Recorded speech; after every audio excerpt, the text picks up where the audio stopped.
mais uma vez, seja bem-vinda à sala de estudos Chico Xavier, nesta noite, com a mensagem A Infelicidade Real, e a palestrante da noite, Ana Lívia. Que o Mestre Jesus ilumine, proteja todos nós, nos dando a força necessária para prosseguirmos a nossa caminhada em busca do aperfeiçoamento espiritual. No livro Sempre Alegre, por Lorival Lopes, a mensagem no Crê em Deus. Crê em Deus e tudo te será melhor. Quando acreditas em Deus, teu sono é mais tranquilo, teu lar é mais protegido, tua saúde é mais forte e tua alegria mais completa. Quanto mais crês, mais a tua vida se reveste de significado e beleza. Se mesmo não crendo, tu vives, quando crês, vive muito melhor. Faze uma autocrítica sincera e analisa como estás com Deus. Se Ele em tudo te beneficia, o que dás em troca, ajudando a ajudar-te? Deus, que está dentro de ti, descobre-se mais para ti, revela-se e produz efeitos, se te mostras para Ele. Crê mais em Deus. A crença que Deus sustentas é a que em tudo te sustenta. Então, todos nós estamos protegidos por essa lei divina, essa lei amorosa que nos impulsiona a trilhar caminhos melhores.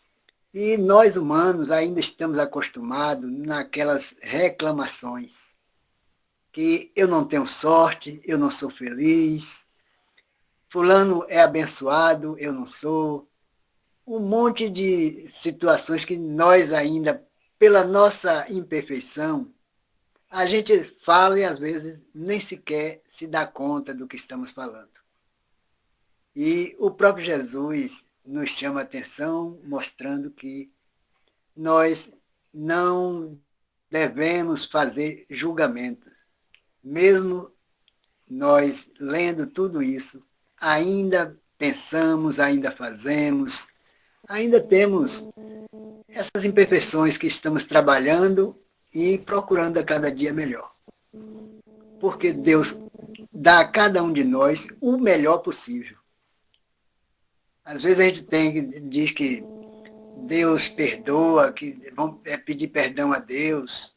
E, na realidade, Deus, com o amor imenso que tem, Ele não se aborrece com nenhum de nós, porque Ele conhece a fundo cada um que Ele criou. E colocou num caminho agradável, deu saúde, deu o ar, uma água maravilhosa, toda a bênção necessária todos nós temos. Mas, às vezes, queremos mais. Quando a gente alcança um desejo, quando a gente consegue, como chamamos, uma vitória, a gente quer outra. E a gente nunca fica satisfeito com nada. E hoje, adentrando a doutrina espírita, a gente tem um outro conhecimento.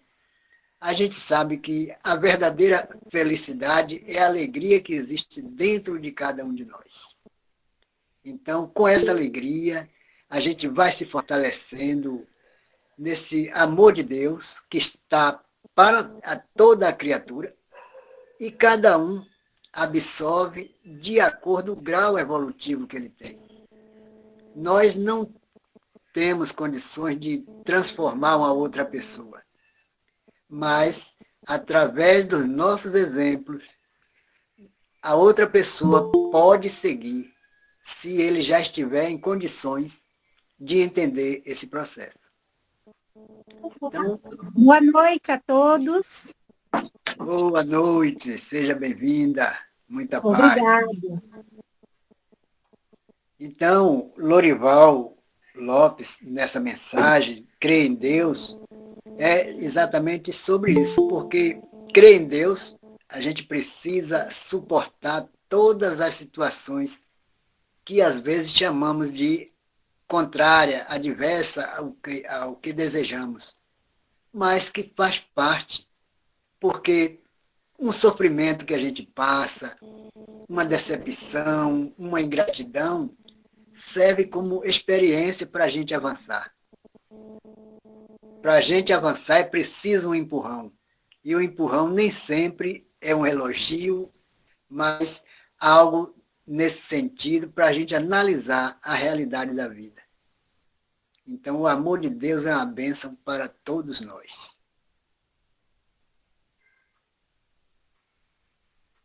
Falta mais uns 3 minutos aí, né? Vamos agora passar a palavra para nossa irmã, e desejando muita paz e sucesso. É com você, Analia. Amigos, amigas, boa noite. Eu gostaria de agradecer novamente a oportunidade que nos foi concedida. O tema da noite consiste na infelicidade real, capítulo 5, do Evangelho segundo o Espiritismo. Esse capítulo, ele tem como título Bem-aventurados os aflitos, porque serão consolados. O que nos chama inicialmente a atenção é que a infelicidade real possui um conceito para os espíritos de escola, os espíritos superiores, completamente diferente da concepção que nós, espíritos em transição no planeta de provas, abordamos. Assim, inicialmente, nós gostaríamos de estabelecer o conceito de felicidade. E este conceito, ele foi formado, ele foi arquitetado pelos filósofos a partir da antiguidade. É que na antiguidade clássica, a filosofia discutia sobre o cosmo, sobre a natureza, sobre o mundo externo. A filosofia ou o pensamento, a prática do pensamento não arquitetava e não concebia as questões internas, íntimas, aquelas que nós, pessoas da modernidade, identificamos como sendo angústias e inquietações. Então, na modernidade atual, no mundo moderno, o homem ou a humanidade, ou a pessoa, vive sob as angústias, sob as inquietações. Porém, o mundo clássico ocidental, o mundo grego especificamente, desconhecia a inquietude, desconhecia a angústia, ou subjetivo ou interno. As questões estavam postas para descobrir o mundo tal qual ele se apresentava. O externo, o exterior, o cosmo, era o que amedrontava o mundo clássico. Na verdade, a literatura, através de Homero, na Odisseia e Ilíada de Homero, é que começa a meditar e a refletir nessas aventuras sobre o interno, sobre a angústia, sobre as inquietações.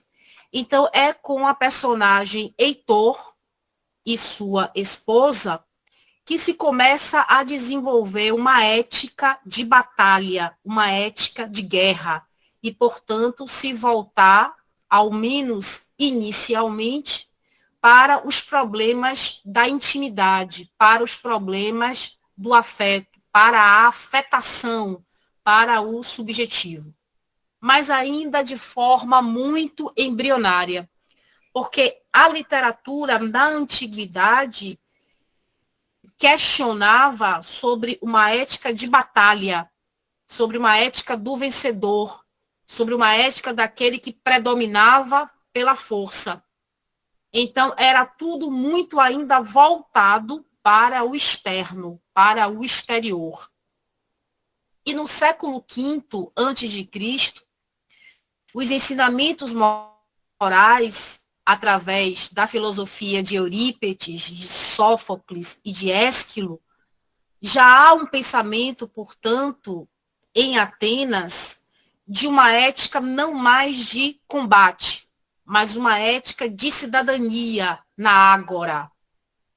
Então, a ágora poderia apresentar para o cidadão ateniense a possibilidade de uma ação pública do pensamento. Então, existia, portanto, uma honraria em discursar, uma honraria em se apresentar como sendo um homem público, como sendo um homem que exercia a sua cidadania através de uma fala, através de um discurso, através de um convencimento, através de uma persuasão. Mas isso ainda era o externo, se não do combatente, mas do cidadão. Então, o conceito de felicidade, o conceito da essência da felicidade como potencialidade, ainda não era questionado. Porque para o mundo antigo, do qual nós somos descendentes diretos, pelo menos o pensamento ocidental e daqueles que foram ocidentalizados, é, portanto, de um mundo antigo. Inicialmente, o mundo antigo não questionava a felicidade. Não se pensava em felicidade, tal qual o homem moderno pensa, tal qual o homem moderno acredita, tal qual o homem moderno espera. Para o mundo antigo, a ética das relações era pautada nas batalhas, nos combates. Mais evoluído no sentido de um progresso intelecto moral, nós tínhamos a ética da cidadania, da ação, do pensamento. No entanto, surge, a partir das figuras de Eurípides, Sófocles e Ésquilo, uma figura que é muito conhecida na literatura espírita, e nós vamos traçar esse diálogo entre as várias filosofias para responderem o que é a felicidade, o que é a infelicidade real com o espiritismo, uma vez que o espiritismo dialoga com todas as filosofias e com todas as religiões, tendo-se em vista os seus princípios de universalidade. Havia o nascimento de um pensamento distinto através de Sócrates. No Livro dos Médiuns, no Evangelho segundo o Espiritismo, Sócrates, enquanto espírito, ainda nos vem a esclarecer. E Sócrates inaugurou uma revolução no sentido ético, comportamental da expressão, ao estabelecer que é preciso inquirir, é preciso investigar, é preciso examinar, é preciso estabelecer um pensamento crítico.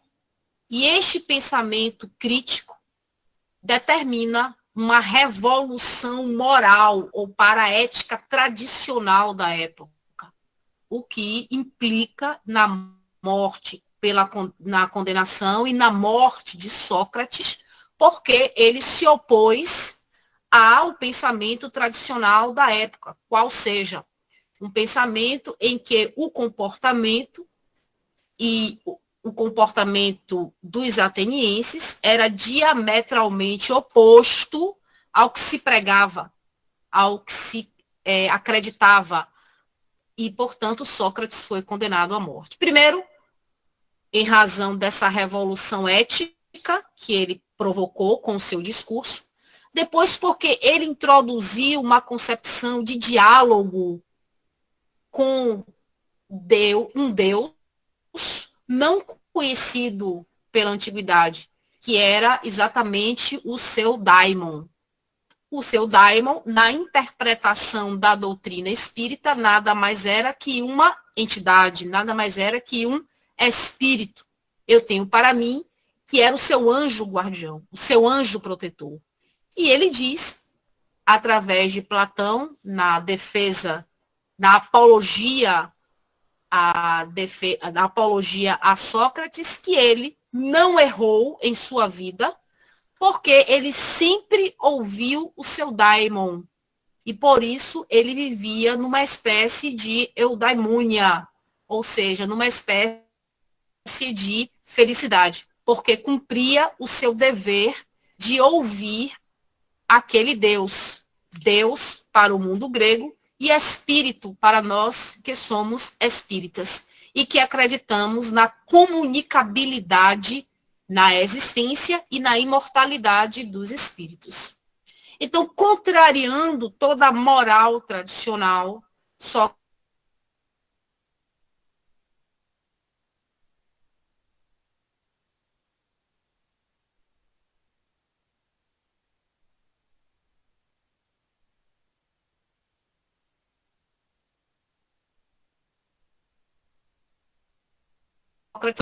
tradicional, pensamento ocidental, que é exatamente o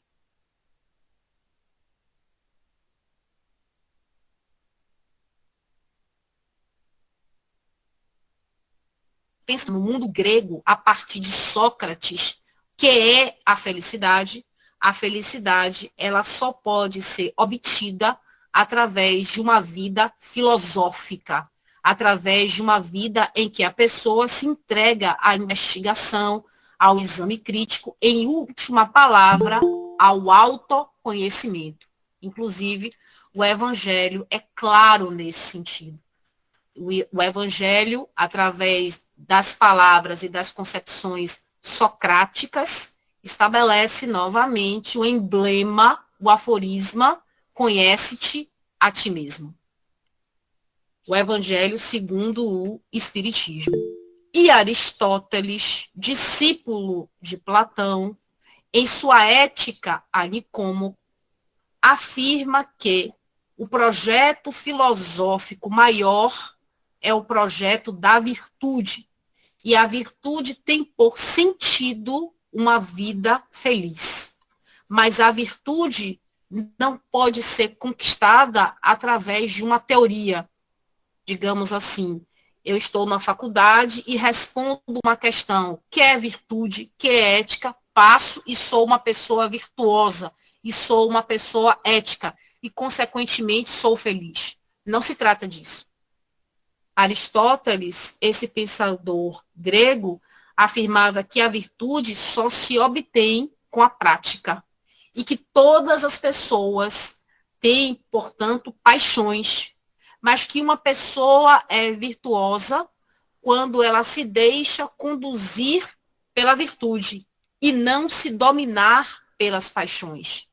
Nós não somos diferentes porque uns possuem paixões e vícios e outros não. Todos nós, dada uma condição, portamos esses apetites. Todavia, uma pessoa se define como sendo virtuosa quando ela consegue suplantar em um estado de moderação esses desejos e esses apetites. Então, eu tenho aí um grave indicativo para a possibilidade de uma vida feliz, que é uma idealidade. O Espiritismo, enquanto doutrina inaugural, digamos assim, da interpretação do cristianismo, pois o Espiritismo é o cristianismo redivivo, estabelece, através de uma pergunta fixada por Kardec em O Livro dos Espíritos, se é possível o homem gozar de felicidade completa na Terra. Os espíritos respondem categoricamente, não. Por isso que a vida foi por... Não. pois a vida foi dada a ele em forma de prova e expiação. Dele, porém, depende a suavização de seus males e de ser tão feliz quanto possível for. Então, para os espíritos, e essa categoria de espírito, nós estamos falando de uma categoria de espíritos puros, de superiores a puros, foram espíritos que regeram todo o processo de implantação da ciência, da filosofia e do viés religioso do espiritismo. Não é dado ao homem a felicidade, nesse contexto de provas e expiações. Porém, dependerá do nosso esforço sermos alegres quanto possível. Porque a felicidade, na forma concebida pelos espíritos puros, somente a partir de um grau de perfeição, que nós estamos muito aquém na escala estabelecida pelos espíritos. Aquela escala que varia de espíritos imperfeitos, tracejando pelos espíritos impuros, depois para os espíritos bondosos, sábios de sabedoria, superiores e espíritos puros, que é uma categoria única. Então, a filosofia espírita é uma filosofia que dialoga com o pensamento socrático, com o pensamento aristotélico e até mesmo com o pensamento pré-socrático, como nós demonstramos aqui. Mas esses pensamentos, esses pensamentos se dirigem a uma concepção de felicidade que consiste num processo, que não é algo dado, é algo que deve ser buscado. Cuida-se, portanto, de um movimento e de uma atividade, de uma ética prática. E essa ética prática nós podemos vivenciar na circunstância do planeta de provas e expiações. Toda a circunstância, todo o contexto humano nos incita a praticar as virtudes às quais somos convocados a adotar. Então, no pensamento de Aristóteles, portanto, que comunga com o pensamento cristão e que, por sua vez, revive no espiritismo, a ética é algo que não pode ser inerte, não é algo parado. Ao contrário, o exercício ético é um exercício nitidamente prático, de movimento, de atividade. Por isso é que o espiritismo nos explica que essa virtude, através do exercício da eticidade, pode ser encontrada e pode ser adotada e será vivenciada através da pluralidade das vidas sucessivas, através da reencarnação. Então, o postulado do espiritismo é a reencarnação, é a pluralidade das existências, é a possibilidade franca, imediata, de que o homem possa, através das vicissitudes, das provas e até mesmo do caráter expiatório da prova, vivenciar as virtudes celestiais, como a paciência, a tolerância, a fraternidade, a solidariedade, o amor. Então, não é possível, na perspectiva e na visão espírita, a felicidade na Terra, mas será possível, e nisso consiste a promessa de uma vida futura. Conquanto não seja possível e viável a felicidade, porque é uma idealidade que não nos pertence, nós reconhecemos que podemos ser alegres. A vida nos apresenta contextos, espaços, convocações de alegria. Se vivermos inclinados, predispostos a uma vida virtuosa. Por isso, a filosofia de Epícoro é importante para nós, exatamente porque ela nos conduz a uma disciplina. Isso não quer dizer que os sentidos não tenham a sua função. Nós vivemos mergulhados no físico, e todo o físico tem uma função, tem uma experiência, que para nós é importante. Mas, como nós não somos só físicos, e os verdadeiros valores estão radicados no pensamento, no espírito, na psique, então nós vamos buscar esses valores através do exercício das virtudes. Bom, nós temos, em contrapartida, que reconhecer que no mundo moderno nós sofremos os efeitos de uma globalização e que por isso esse exercício é tido como um exercício sem importância ou sem valor.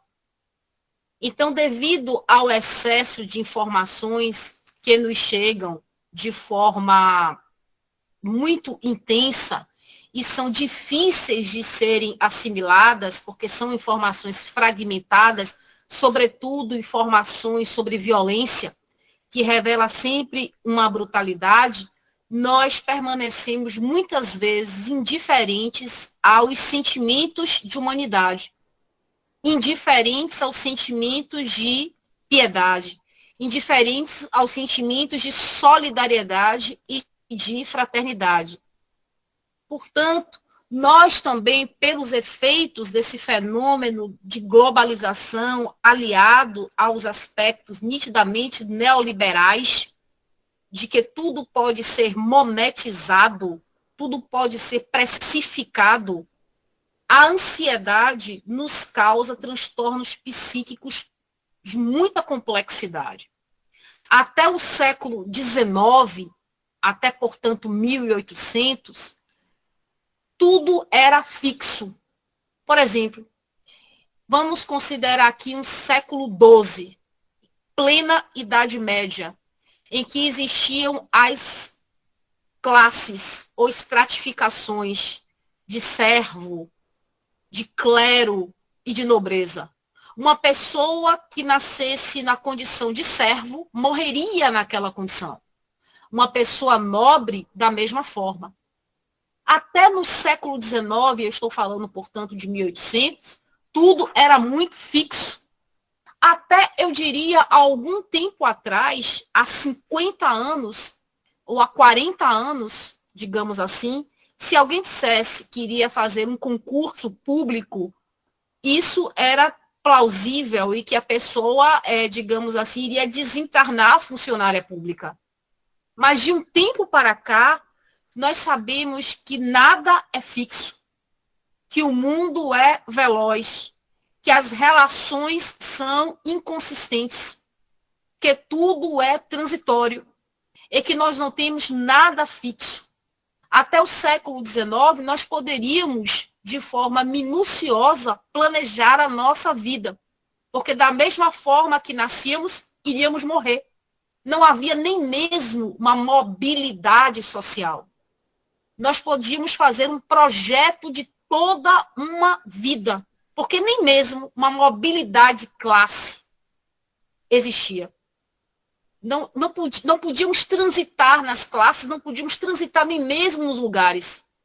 E hoje, nós podemos estar em vários lugares ao mesmo tempo. Nós podemos estar, literalmente, em 2 lugares ao mesmo tempo. Eu estou em minha casa neste momento, mas estou aqui numa sala virtual conversando com vocês. Então, a ubiquidade que o Espiritismo nos ensina, que alguns espíritos possuem o dom da ubiquidade, ela não é difícil de conceber devido à tecnologia moderna. Então, até o século XIX, tudo era fixo.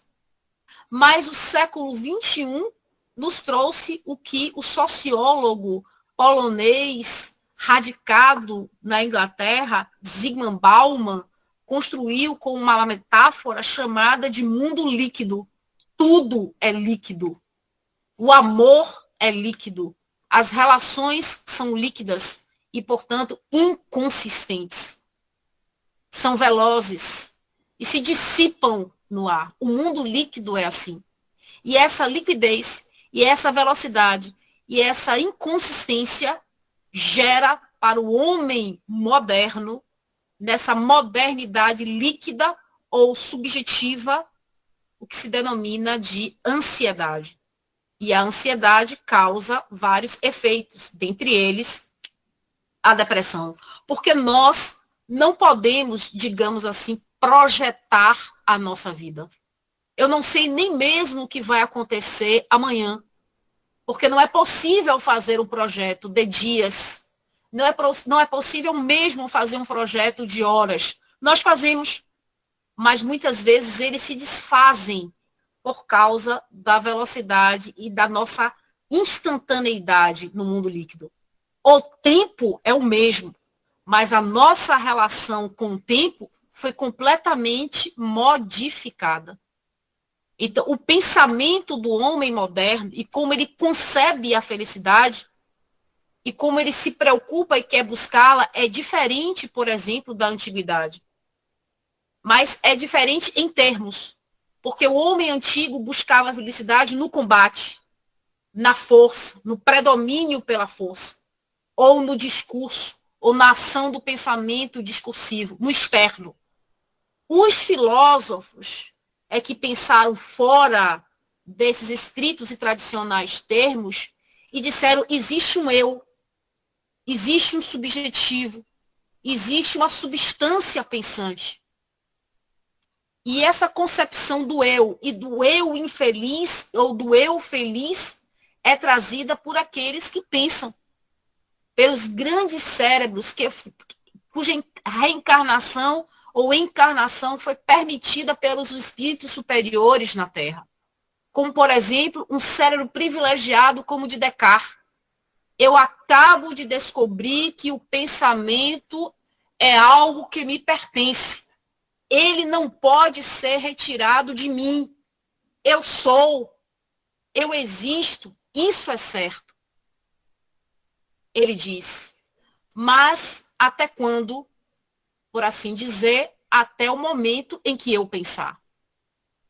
Então, Descartes foi o filósofo no século XVI que nos trouxe o eu subjetivo em sua maior plenitude. E esse eu, que é o subjetivo, já embrionário em Sócrates, já dialogando com Aristóteles, esse eu é capaz de se infelicitar quando não consegue seguir a vida em sua retidão plena. Então, nós já estamos amadurecidos psiquicamente, em nossa substância pensante, para detectar, porque nós não conseguimos detectar isso, a felicidade e a infelicidade. Até para percebermos isso, é preciso existir um caminho, é preciso existir um processo, é preciso que haja uma identificação com essas sensações, com esses sentimentos, com esses valores. Então, isto tudo brota de uma construção humana, mas com uma passagem de espíritos já preparados, cérebros já preparados, que nos vieram advertir.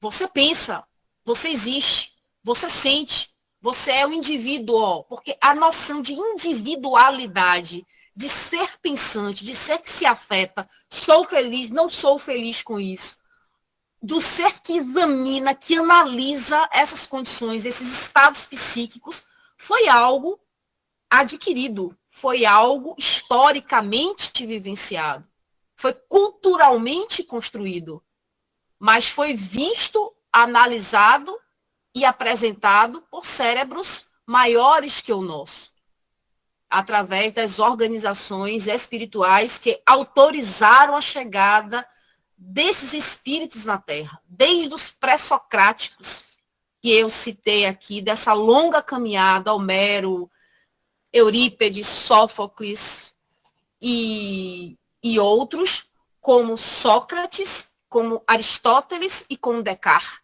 só para citar. Então, o homem moderno é herdeiro dessa individualidade. Mas esse homem clássico não viveu a globalização. Esse homem clássico não era ansioso. Esse homem clássico não era depressivo nesse sentido. Por quê? Da antiguidade clássica. Porque, para ele, o exterior, a construção do cosmo, da natureza, é o que ele tinha medo. Ele não identificava o complexo de Édipo. Isso é algo que é da modernidade, isso é uma afetação moderna. Então, nessa perspectiva de pensamento do homem moderno, nessa modernidade líquida, como vencer a ansiedade? Como vencer, digamos, a depressão? Como vencer essas distonias psíquicas que são doenças da modernidade, devido ao que nós identificamos aqui? A inconsistência das relações, a transitoriedade, a velocidade, a nossa relação com o tempo, a nossa relação com os meios tecnológicos. Zygmunt Bauman, tem um livro que é intitulado Cegueira Moral, a perda da sensibilidade na modernidade líquida, em que ele explica essas situações. Até porque também nós vivemos mergulhados numa cultura de violência. E há outro livro, O Princípio da Não Violência, de Jean-Marie Miller, em que ele faz esse diagnóstico de que, conquanto nós temos um discurso para a não violência, nós aceitamos e idealizamos culturalmente uma estrutura violenta nas relações, sobretudo na comunicação. Nossa comunicação ainda é muito violenta. Então, como, portanto, identificarmos a felicidade? O que é a felicidade para o homem moderno? Muitas vezes, para nós, a felicidade consiste na moeda, a felicidade consiste em certos excessos para que nós possamos espantar a ansiedade, para que nós possamos espantar quão distante ainda estamos dessa idealidade ou desse ideal. Somos muito cristãos na fala, mas muito pagãos no comportamento. E essa distância entre o que nós falamos e o que nós praticamos e pensamos nos coloca numa situação de tensão muito grande. Por isso que nós acreditamos firmemente na moral evangélica, na moral explicada pelo Espiritismo. É muito difícil ser espírita. O Espiritismo não é para qualquer pessoa. Não é para qualquer pessoa. Isso porque não há padre, não há pastor, não há certas expressões materiais em que nós podemos nos assegurar com a nossa ancestralidade. Nós não temos, na realização da mediunidade, nenhum meio físico, como disposição de cadeiras, amuletos, chacoalhar de mãos. Não há nada disso no exercício mediúnico. Se tem, é do médium, porque o Evangelho e o livro dos médiuns nada fala sobre isso, de que a mesa tem de estar disposta assim, de que deve existir uma cor de roupa específica para ir à mediúnica, ou que a mesa tem de ter uma toalha branca, ou que nós devemos portar determinado amuleto, e que nós devemos, antes da sessão, antes de iniciar a comunicação, fazer certos sinais, como chacoalhar as mãos. Então, para nós, é difícil ser espírita porque nós temos uma ancestralidade totalmente contrária. A nossa ancestralidade nos pede alguém que nos oriente, alguém que nos diga como fazer. A nossa ancestralidade convoca, por exemplo, a necessidade de ter um amuleto nas mãos, de fazer certos sinais. E o espiritismo, em doutrina, em filosofia, em literatura, certamente não indica absolutamente nada nesse sentido. Isso é muito do médium e da personalidade do médium, por exemplo, nas comunicações mediúnicas. Então, é muito difícil ser espírita, primeiro por causa da nossa ancestralidade, e depois porque é uma religião em que a filosofia é uma filosofia que liberta, que não aprisiona. É uma filosofia autoexplicativa, que todas as pessoas podem ler, compreender e realizar, sem intermediários. Nós é que transformamos muitas vezes o espírita ou palestrante em pastor. Mas pastor, ele não é. Ele é apenas uma pessoa como qualquer outra, que tem uma leitura e que se predispõe a explicar sobre. Nada mais que isso. Está num processo de transição, de dificuldade, como eu. Os espíritos atestam isso firmemente. O princípio da igualdade. Então, como não temos intermediários, e nós sempre queremos alguém para, digamos, seguir, isto naturalmente não é uma conduta espírita. Porque a conduta espírita é aquela pautada na moral do evangelho, não de determinada pessoa. E quem personifica, digamos assim, essa moral, enquanto modelo, é Jesus. Mais ninguém, até onde eu saiba. Então, nós temos que desconstituir esses pensamentos. Eu fico, às vezes, é claro que nós devemos ouvir os palestrantes.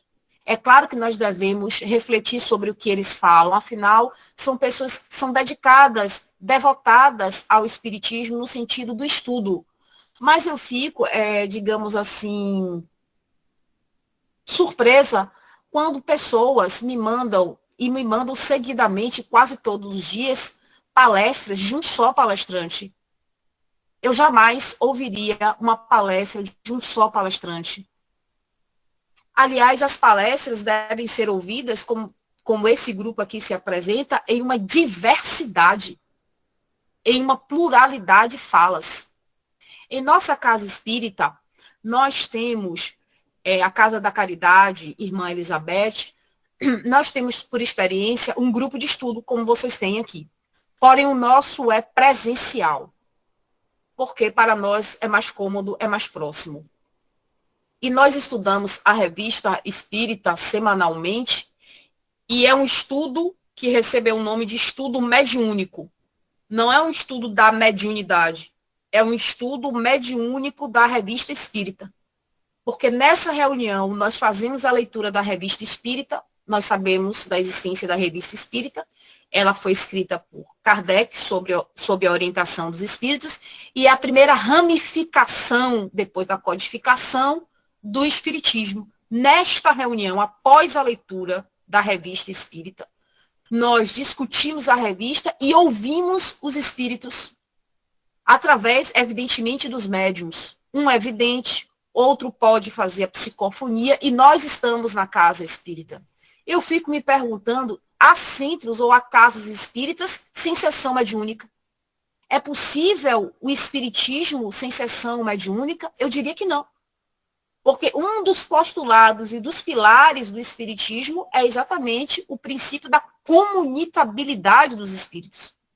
E somente espíritos esclarecidos podem nos trazer uma mensagem dignificada, uma mensagem sublime e atualizar para nós o mundo espiritual, explicando o espiritismo dentro de uma linguagem universal, dentro de uma linguagem elevada, dentro do desconhecido. Eu fui evangelizada. Então, eu não necessito ser evangelizada dentro de um grupo de estudo por quem quer que seja. Eu fui evangelizada dos 8 aos 18 anos na Casa de Oração Bezerra de Menezes. Então, para mim, talvez seja mais fácil a compreensão do espiritismo. Mas essa compreensão perpassa necessariamente, hoje, por eu entender que eu desejo ouvir os espíritos. Há casas espíritas que banem, simplesmente, a comunicação dos espíritos. Eu não entendo como isso é crível, eu não entendo como isso é possível. Um espiritismo sem sessão mediúnica.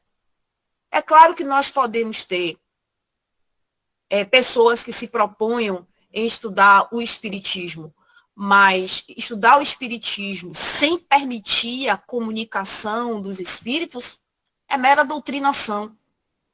Não é possível o espiritismo sem os espíritos. É isso que eu quero dizer, finalmente. E não é possível a existência dos espíritos sem que se permita a comunicação, mesmo que de espíritos inferiores. Não se tem que ter medo da comunicação de espíritos inferiores. Nós somos inferiores. Então, os espíritos inferiores podem dizer e dizem nas suas comunicações muitas verdades que nós devemos e podemos escutar e podemos nos esclarecer e tomar até como grave, alta advertência para nós. Então, eu vejo muitas vezes isso, de que, não, nós não vamos permitir porque é espírito inferior. E nós somos o quê? Superiores? Nós não somos superiores. São nossos irmãos que estão fora da carne e que estão em transe como nós. E nós temos que ouvi-lo. Em cada comunicação de um inferior, há muitas verdades. Não só para o outro, mas sobretudo para mim, que sou médium. Dentro da minha casa, evidentemente, eu não vou admitir uma comunicação de um espírito inferior. Exatamente porque nesse lugar não há uma estrutura para isso. Mas eu posso permitir, sim, me comunicar através do meu pensamento com espíritos de escola, através da linguagem universal do pensamento. Então, essa interseção entre o encarnado e os espíritos é que podem também gerar e ser potência da minha felicidade. Só é possível ao meu sentir, sob a minha ótica, aqui através das minhas meditações com relação à doutrina, sermos alegres a partir da emanação psíquica dos eflúvios dos espíritos superiores. Senão, nós não conseguiríamos resistir a um planeta desse, da forma que nós estamos hoje. Com destruição ambiental, com ameaça de guerra nuclear. Somente os eflúvios, os pensamentos puros, limpos, sublimes, elevados, dos espíritos puros, é que podem manter esse estado psíquico de alegria nossa, em cada dia, ou de cada dia. A parte disso, seria muito para nós. Nós vivemos em permanente transtorno, distonia psíquica, muitas vezes depressivos, ansiosos, inquietos, angustiados. Então, quando você se coloca para um espírito superior, o pensamento desse espírito superior alcança você, você se sente elevado nessa troca, nesse intercâmbio de energias mais puras, mais elevadas, mais benéficas, mais salutares, mais limpas. São os espíritos puros que limpam a atmosfera da Terra, senão nós não suportaríamos. É esse o principal caminho para uma felicidade, para uma vida digna, para uma vida de alegria, para uma vida em que as ações podem se tornar mais sublimes, para um estímulo. Por isso que existe a filosofia espírita, porque essa filosofia ultrapassa, ao meu sentir, qualquer outra. Exatamente porque ela provém do universo, da casa, da moradia dos espíritos puros. Então, esta filosofia nos ajuda a dialogar com a ideia do bem, com a ideia do bem e do bom e da beleza. A filosofia espírita é bela, porque ela é de uma estética que nós não encontramos na Terra. Porque as filosofias de pensamentos de autores, elas são importantes, mas elas não têm a estética do universal no mais alto grau, que não é deste planeta. O pensamento de Piccolo, o pensamento de Descartes, o pensamento de outros filósofos, de Bauman, são pensamentos importantes, porque orientam e esclarecem a humanidade. Mas o pensamento do espírito de verdade é o pensamento. É o amor irmanado à sabedoria. É a virtude no mais alto grau. É a virtude em sua maior elevação. É inalcançável ainda para nós.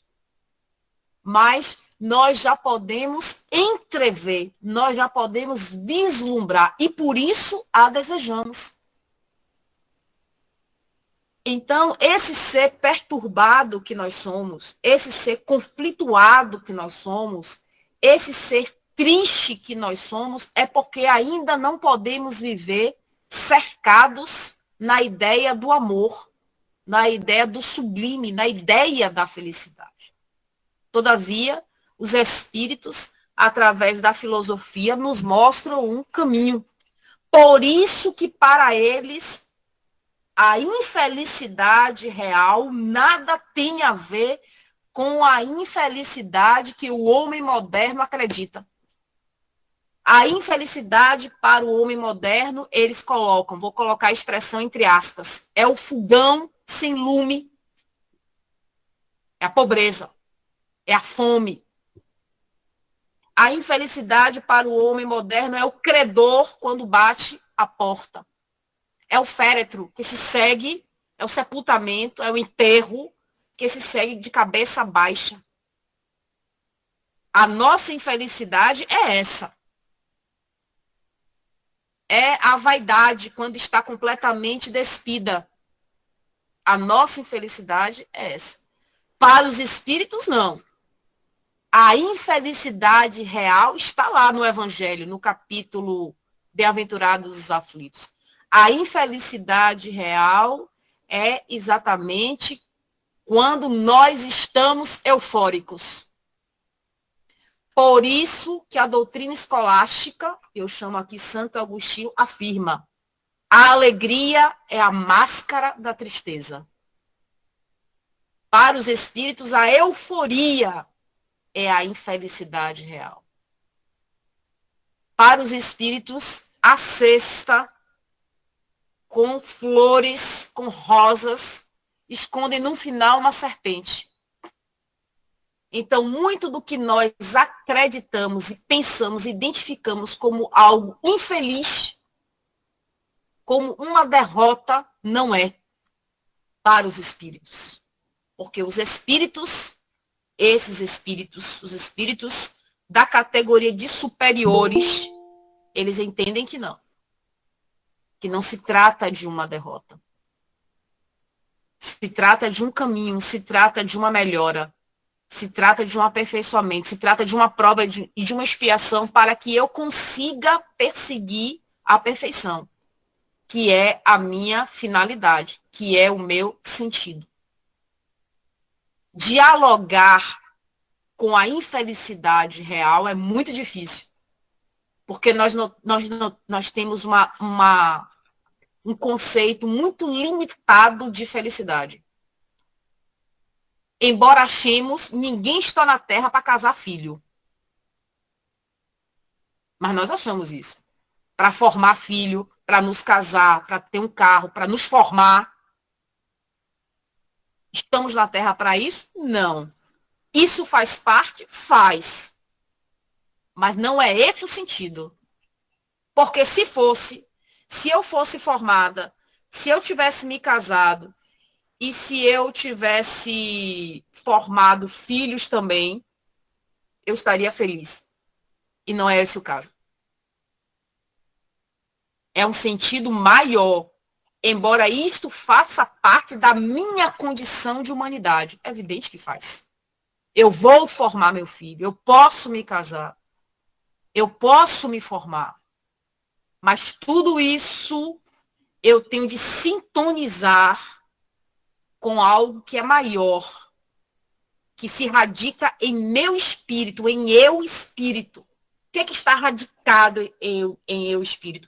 Não é meu carro, não é minha conta no banco, não é este computador, são meus valores. Quais são os valores? Os valores que eu tenho, os valores ético-morais, os valores do cristianismo redivivo.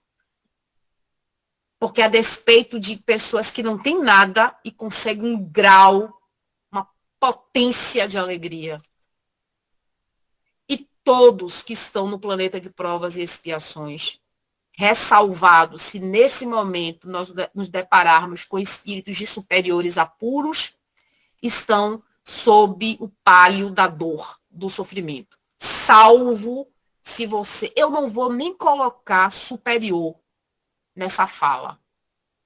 Eu só vou colocar aqui espírito puro, porque esse não sofre qualquer intervenção. Não tem mais necessidade de reencarnar, somente o puro. Porque até mesmo o superior sente, precisa ainda. Porque somente o puro não está mais, não sofre nenhuma ingerência da matéria. O superior ainda sofre. Mas muitas vezes ele já está em transição para o puro. É o que está na literatura espírita. Eu, na minha condição, ainda na matéria, vou sofrer a ingerência do sofrimento, das dores, etc. Porém, eu tenho algo, eu tenho uma faculdade a mais que a razão. Ela é maior que a razão, essa faculdade. Eu acredito nisso. Que é a mediunidade que me permite sublimar. A mediunidade permite sublimar. Todos nós somos médiums. Então, às vezes as pessoas não vão conseguir chegar a uma alegria através da racionalidade. Não me permite ser alegre, a racionalidade. Mas a mediunidade permite.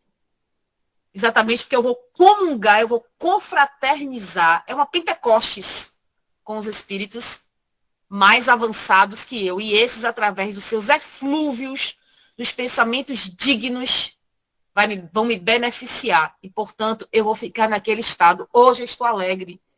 Hoje eu estou mais sensível. Hoje vem uma alegria diferente. É uma emanação do superior. Não é minha propriamente. Ainda. Era a emanação que chegava a Sócrates, por exemplo. Por isso que a presença de Jesus na Terra nos fez alegres. Por isso que a mensagem espírita é uma mensagem de alegria. É a boa nova. Então, quem encontra o espiritismo não pode se infelicitar. Não pode. Não deve. Ao contrário, quem encontra a filosofia espírita e cultiva o saber do mundo espiritual deve ser feliz. Ou é feliz dentro das condições deste planeta. Porque você tem de olhar a condição humana. A condição humana é essa, é uma condição, você não vai modificar. Você está num planeta de provas e expiações, numa transição para a regeneração. Então, é uma condição. Dessa você não escapa, ninguém pode escapar. E o planeta de regeneração é um planeta de repouso. Está lá escrito no Evangelho. Após as lutas na regeneração. Então, nosso planeta é de luta. Mas não daquele embate físico da antiguidade. Nossos embates são morais. É do autoconhecimento. Não é possível alcançar a regeneração sem o exercício da mediunidade. Não vejo como sendo possível. Porque a mediunidade é uma faculdade do espírito, assim como a razão. Mesmo que você não queira ser médium, você é. Porque qualquer que sente em algum grau a intervenção, qualquer pessoa que sente em algum grau a presença de um espírito, pensamento de um espírito, emanação de um espírito, é por isso mesmo médium. Então, através da faculdade mediúnica, que é uma faculdade maior que a racionalidade, é possível, portanto, atingir um grau de alegria, um grau de satisfação, um grau de vida na Terra, de comunicação, de respeito, de gentileza, através desses ensinamentos dos espíritos. Sem isso, nós vamos voltar sucessivas vezes para amadurecer. Então, nessa perspectiva, nesse raciocínio, é que nós concebemos a infelicidade real como sendo aquela que nos inquieta, porque a infelicidade para nós é diferente da visão espiritual de infelicidade. Nesse sentido, nós sabemos que o cultivo da felicidade, inclusive, contribui para a longevidade. E o cultivo da felicidade enquanto sabedoria para viver, enquanto ética, prática, ela possibilita a longevidade, revitaliza, inclusive, as suas células, a sua saúde psíquica, a sua saúde mental. O cultivo da alegria por si só, na Terra, já é um sinal para a sua longevidade, porque ela enobrece os pensamentos, revitaliza o seu organismo, sobretudo a sua saúde mental.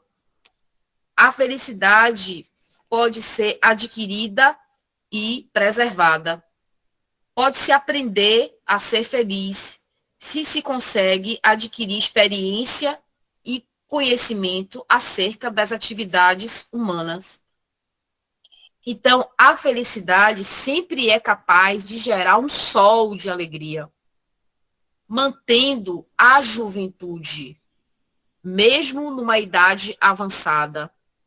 E a felicidade amplia as possibilidades de autorrealização, com ênfase em que tipo de progresso? Tanto o progresso moral quanto o progresso intelectual. Nós devemos aprender a sermos felizes, selecionando que tipo de sentimento? Sentimentos altruístas, de piedade, sentimentos positivos, e não o pensamento pessimista, e não o pensamento negativo. Portanto, é uma realização íntima, pessoal, individual, o caminho à felicidade. Independe de sua companhia. Independe, não depende de qualquer pessoa.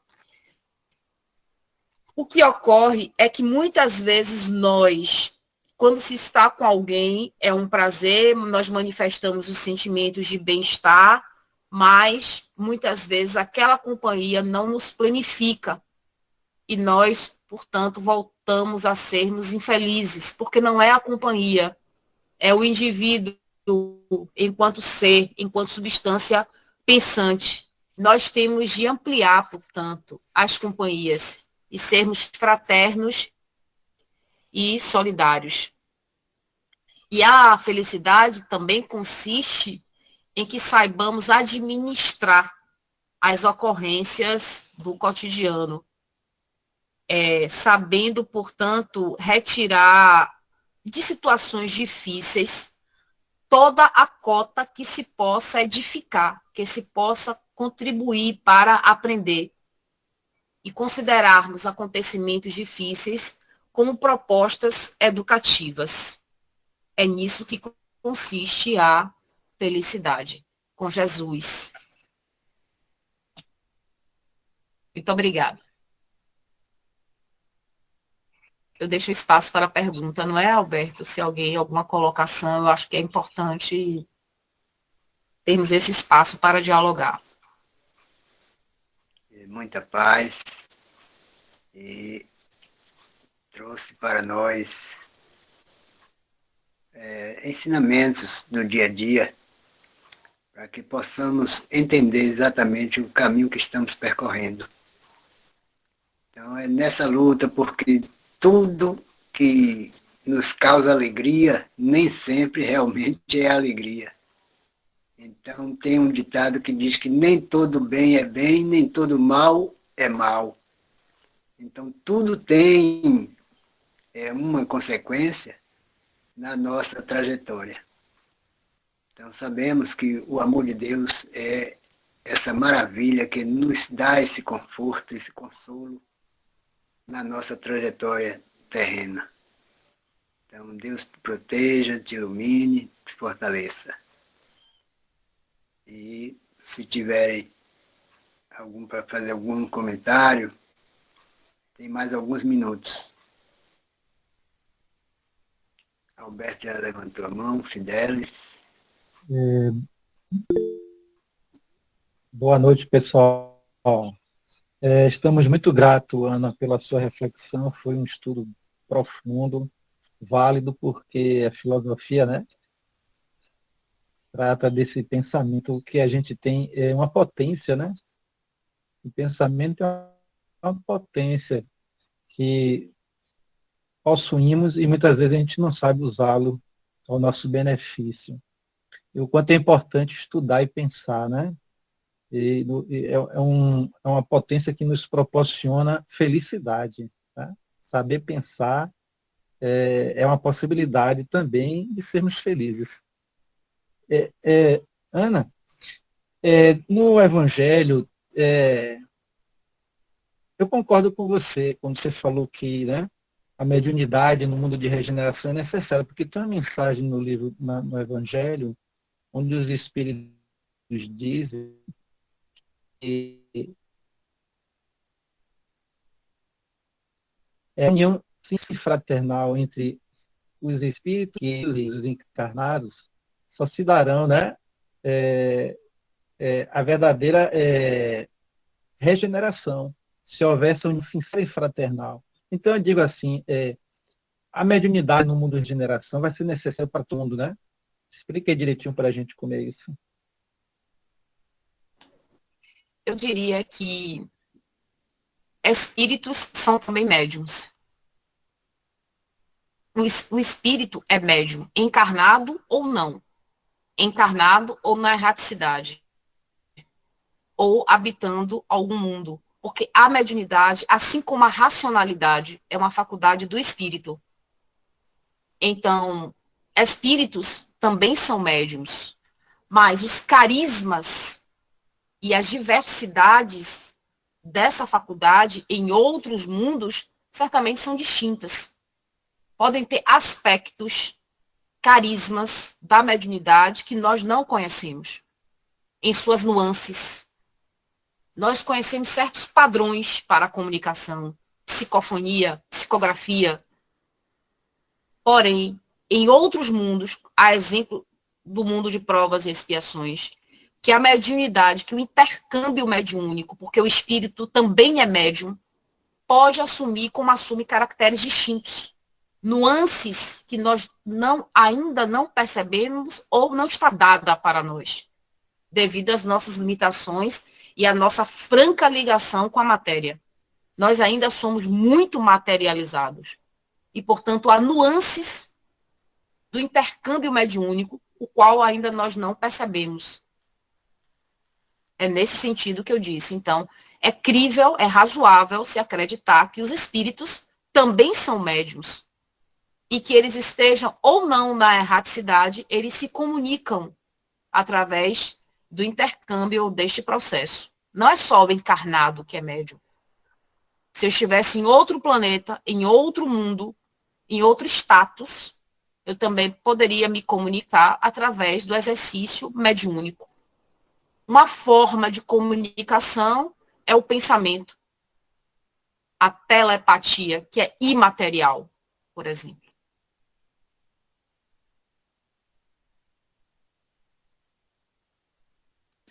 Isso, Ana, obrigado. Ana, ainda tem mais assim uma outra questão aqui que você falou sobre o princípio de igualdade, né? Eu tenho uma questão, assim, uma certa dúvida em até que ponto nós possamos nos sentir iguais aos outros, né? Ao semelhante. Porque aquela ideia de ser superior em alguma coisa a alguém é uma situação até assim, para nós espíritas, é uma situação indesejável, né? Porque a gente não quer se sentir superior a ninguém. Embora sejamos diferentes, né? Temos características, inteligências diversas, mas como é essa questão do princípio de igualdade, né?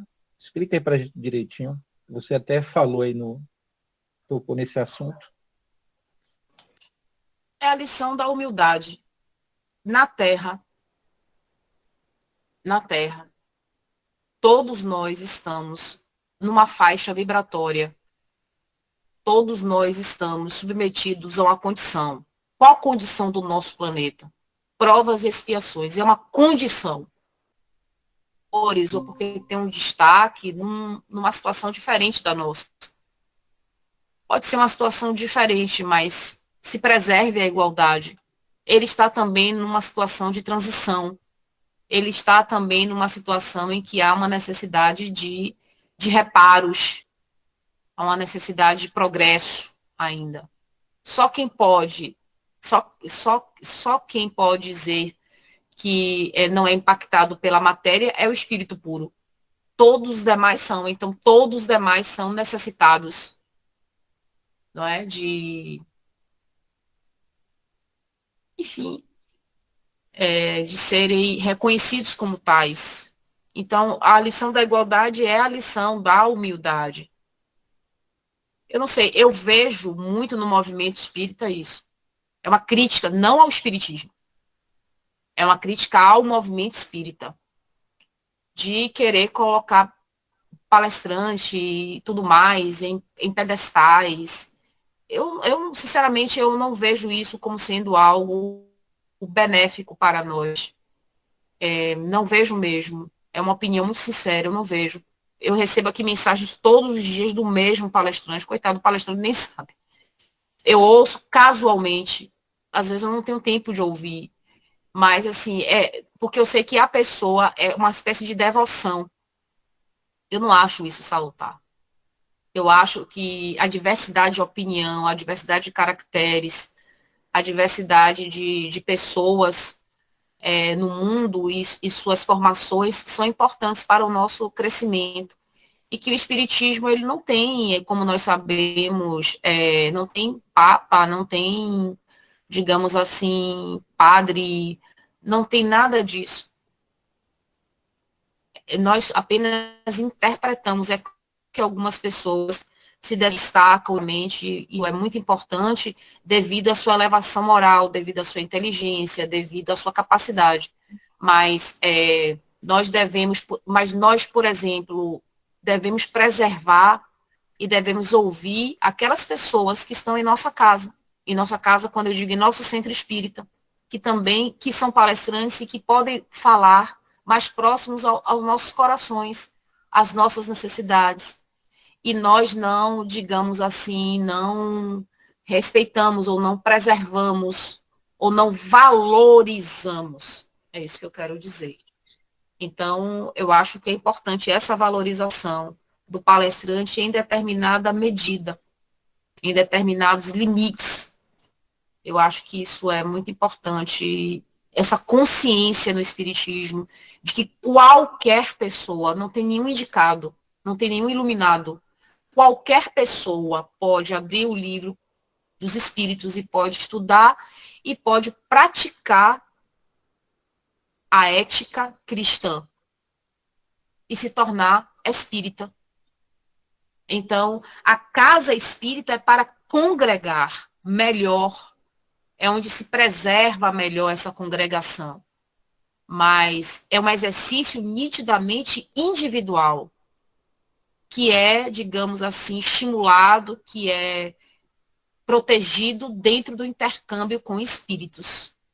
Então, é possível que a casa espírita congregue melhor, mas isso não significa que somente a casa espírita possa fazê-lo.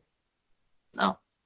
Afinal, há pessoas que são espíritas e que não sabem que são espíritas. Kardec já coloca isso no Livro dos Médiuns. Há muitos espíritas que nem sabem que são espíritas. Por quê? Porque eles portam os valores do bom espírita, do homem de bem. Não é verdade isso? E não estão na casa espírita, estão em outras religiões ou não propriamente em uma religião dada e são espíritas. Melhores que eu, inclusive. Estou numa casa espírita e que estudo o espiritismo. Essa consciência, essa humildade, essa reflexão tem que se ter. Então, por exemplo, eu sou uma grande crítica, Alberto, só para... por exemplo, eu conheço casas espíritas em que para você entrar numa mediúnica é um verdadeiro processo. Eu sou uma grande crítica disso. É um verdadeiro processo, você leva anos a fio. Só aquele grupo pode exercer a mediunidade. Por quê? Quem foi que disse isso? Por que quando uma pessoa chega à casa espírita tem de passar anos estudando o espiritismo? Não, eu não vejo dessa forma. Tudo bem, eu entendo que tem de ter um estudo, eu entendo que tem de ter um curso para isso, até na casa espírita, mas, assim, existem muitas regras e obstáculos para se chegar a uma mediúnica. Todos sabem o que existe numa mediúnica. Então, eu não vejo, assim, muito, é uma coisa, eu vejo hoje como uma coisa muito rígida, e essa rigidez não é salutar. Eu não estou criticando o espiritismo, eu estou criticando o movimento espírita. É diferente. Nós, espíritas.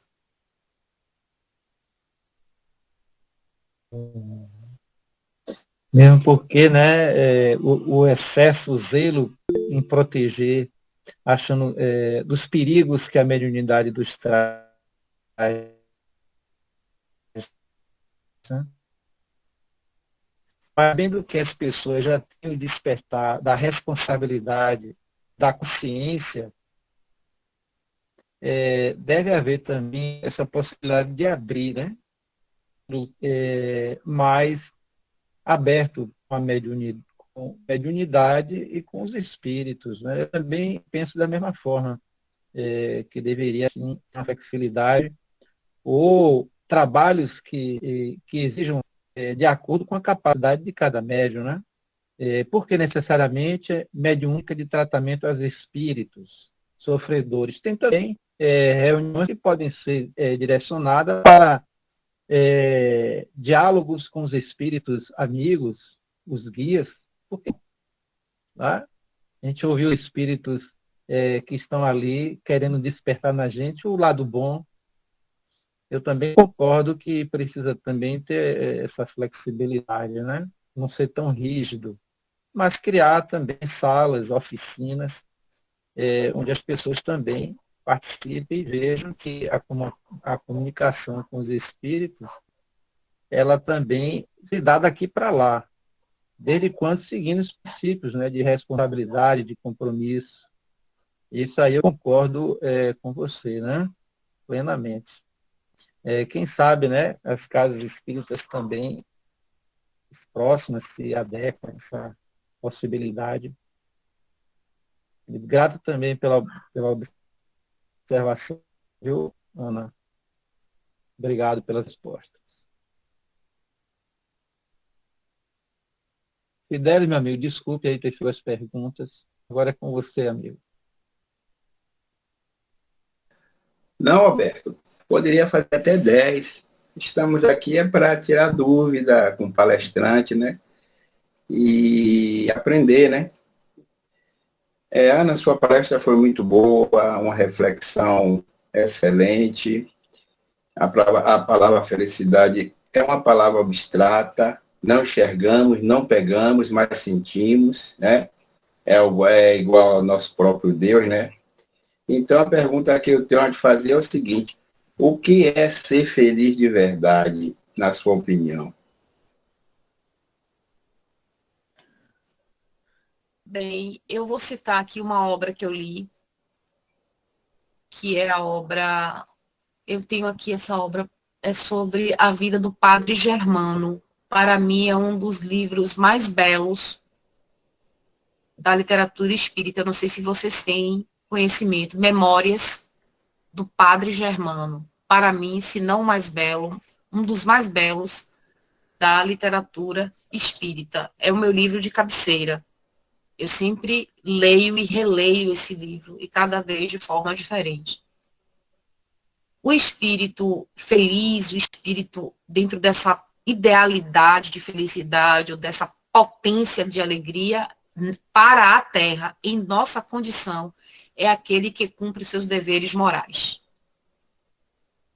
Então, o distanciamento dos deveres éticos, morais, esse distanciamento ocasiona infelicitações, ocasiona dramas de consciência, ocasiona arrependimento, ocasiona inquietação. A felicidade está imediatamente ligada ao cumprimento dos deveres elevados, ao cultivo daqueles valores que se radicam e que nascem no espírito, e que, portanto, estão distantes da matéria. Todas as vezes que nós apontarmos para a matéria, como ela é transitória, inconsistente e passageira, nós vamos, de uma certa forma, ser afetados e nos infelicitar, e não nos descedentar. Todas as vezes que olharmos para o espírito, vamos cultivar valores superiores e, portanto, gerarmos essa potência de alegria. É o meu sentimento e eu gostaria de apresentar para vocês essa obra, Memórias do Padre Germano. É belíssima. Ok, Ana. Respondida, é isso mesmo. Eu, na minha opinião, acho também que a felicidade está dentro de nós, né? É tudo aquilo que executamos e nos deixamos alegres, né? Eu acho que a felicidade está por aí. É isso mesmo. Tranquilo, respondida. O pessoal está aí aberto para quem quiser fazer qualquer pergunta ou algum comentário. Boa noite, gente. Boa noite, Lívia. Então, Lívia, eu estava aqui escutando você, né? E escutei você falar que você, dos 8 aos 18, né? Você já era espírita. Eu sou espírita na pandemia. Conheci o espiritismo. E aí eu fiquei... Que nem você falou que tem palestrante que dá 3, 4 palestras por dia. Desnecessário, também acho. Tem nada a ver. Tanto como o palestrante ele é cobrado, e como a pessoa fala, pô, mas esse cara está falando a mesma coisa? Então eu vejo assim. Aí eu fico pensando assim, eu particularmente, antes eu não acreditava em espírito, nem queria saber, né? Hoje eu tô no espiritismo, pelas respostas que me deram, e agora entrei num estudo de médium, né? E achei interessante, fiz a primeira aula só, e achei interessante. Aí, mas eu quero perguntar para você, realmente eu não sei. O que é ser médium? A mediunidade é uma faculdade que possibilita a comunicação, o intercâmbio com os espíritos. É uma faculdade do espírito, mas que se relaciona com o organismo. Se você sente algum grau a presença de um espírito, você é médium. A mediunidade, enquanto faculdade do espírito, é para esse intercâmbio. A finalidade é o intercâmbio. Mas todo o intercâmbio tem consequências morais. Todo o intercâmbio com o espírito tem consequências morais graves, altas, sérias, de muita responsabilidade. Então, a doutrina espírita e a mediunidade, embora seja uma faculdade, a doutrina espírita ensina que a mediunidade, embora seja uma faculdade neutra, um psicopata pode ser médium e um homem virtuoso pode ser médium. Ela tem consequências morais. E por ter consequências morais, o médium deve pautar sua conduta, seu comportamento da forma mais reta possível.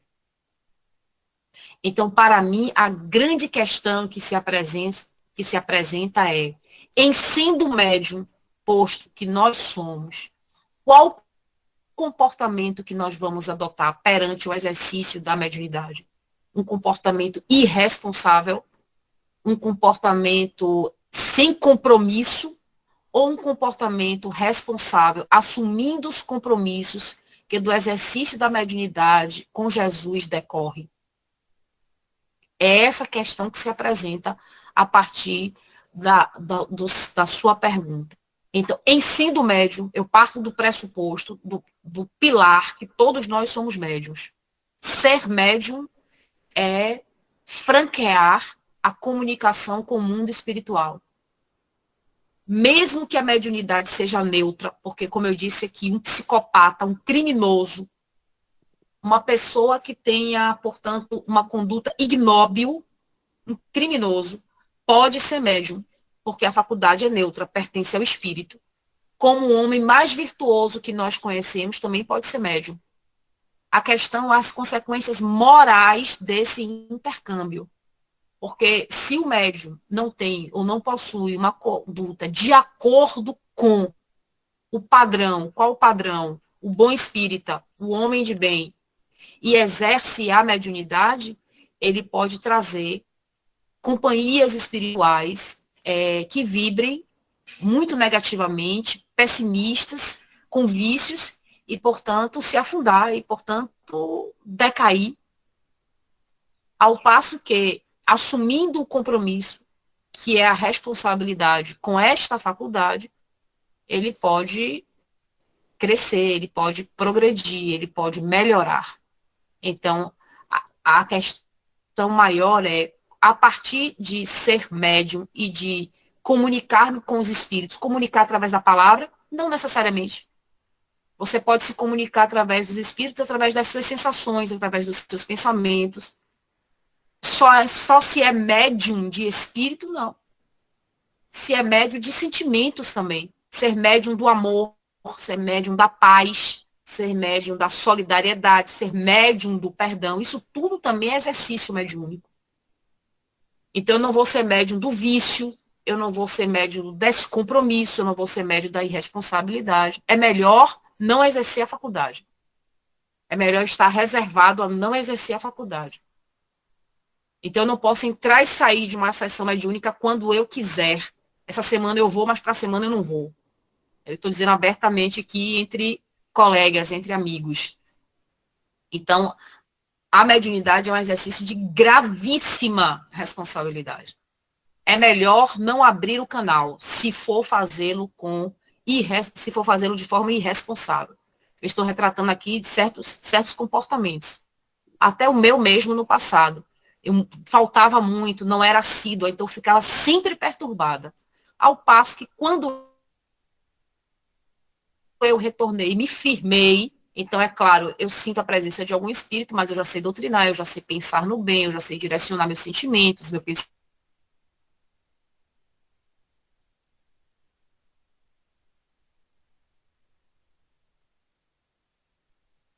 colocando.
disposta, né? Ela não faz cara feia, né, Ana?